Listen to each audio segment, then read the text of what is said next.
নিজের বিবেকের সামনে প্রতিজ্ঞা করছি যে শাহেরপাড়া জানারখিল সমাজ কল্যাণ পরিষদের নবনির্বাচিত কমিটির দায়িত্বভার শপথ গ্রহণ ও আইন শৃঙ্খলা বিষয়ক জুলাইয়ের 11 তারিখ মতবিনিময় সভা অনুষ্ঠিত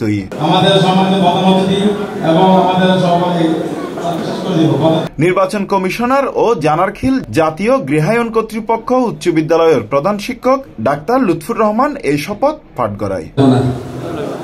আমি সবসময় শপথ পাঠ শেষে নবনির্বাচিত কমিটির দায়িত্বশীল হলে সমাজের উন্নয়নমূলক কর্মকাণ্ড করে এগিয়ে যাবে বলে বক্তব্য রাখি। আসসালামু আলাইকুম ওয়া রাহমাতুল্লাহি ওয়া বারাকাতুহু। সুন্দর একটা অনুষ্ঠানে আপনারা আমাদেরকে আমাদের জানামতে মৌসুরাবাদ একটা সমাজ উপস্থিত আছেন, আমাদের বিশেষ অতিথি উপস্থিত আছেন আমাদের মাঝে।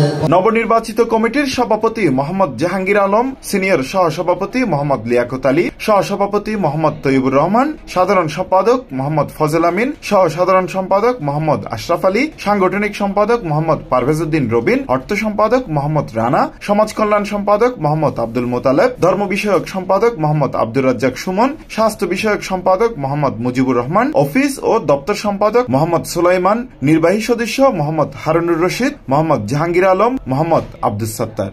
সমাজের জন্য কাজ করি, নিশ্চয়ই আমরা সেখানে বরকত দান করেন। উক্ত অনুষ্ঠানত প্রধান অতিথি হিসেবে উপস্থিত আছেন আকবর শাহ থানার অফিসার ইনচার্জ মোহাম্মদ আরিফুর রহমান। বিশেষ অতিথি হিসেবে উপস্থিত আছেন 10 নম্বর ওয়ার্ড বিএনপির আহ্বায়ক আলহাজ রফিক উদ্দিন চৌধুরী, বিশিষ্ট সমাজসেবক ও রাজনীতিবিদ আলামিন হাসপাতাল প্রাইভেট লিমিটেডের পরিচালক ডাক্তার শাহাদাত হোসেন সহ বিভিন্ন অতিথি হলে। ঐতিহ্যবাহী 100 বছরের এই সমাজের কর্মকাণ্ড মাদক, চুরি, ডাকাতি, চাঁদাবাজির বিরুদ্ধে কঠোর ব্যবস্থা ও প্রতিরোধ করিবার আশা প্রদান করি এবং নবনির্বাচিত কমিটির সবসময় সহযোগিতার হাত বাড়াই দিব বলে আশ্বাস প্রদান করি অতিথি হলে। সমাজের প্রতিটি স্তরে, সর্বক্ষেত্রে, সব জায়গায় যদি এই ধরনের সমাজ কল্যাণমূলক, জনসেবামূলক কার্যক্রম চলমান থাকে, তাহলে বাংলাদেশের তৃণমূল থেকে শুরু করে টেকনাফ থেকে তেতুলিয়া, রূপসা থেকে পাথুরিয়া যদি এই ধরনের কার্যক্রম অব্যাহত থাকে আপনাদের মতো, তাহলে ইনশাআল্লাহ বাংলাদেশের এই 100 বছরের সমাজ অতীতে যারা মুরব্বী ছিলেন, আমি সবার সংস্পর্শে যাওয়ার সুযোগ হয়েছে। আমার রব্বত আলী সাহেব ছিলেন, হাজী সিদ্দিক আহমদ সাহেব ছিলেন, আমার বাবা হাজী মোহাম্মদ নজমিয়া, আহমদ রহমান, নূর মোহাম্মদ সদাগর, আবুদুর রহমান সদাগর।